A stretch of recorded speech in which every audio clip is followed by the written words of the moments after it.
iPhone backup to Mac not working. Step 1. Check your USB cable and port. Start by checking your USB cable and port. Use an original or certified cable and try a different USB port on your Mac to ensure a stable connection. Step 2. Restart your iPhone and Mac. Next, restart both your iPhone and your Mac.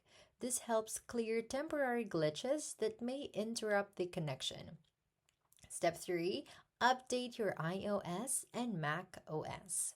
Make sure your iPhone and Mac are running the latest software versions to avoid compatibility issues.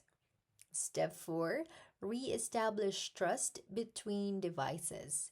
Reconnect your iPhone, then tap Trust on your iPhone and confirm the prompt on your Mac to re-establish the connection.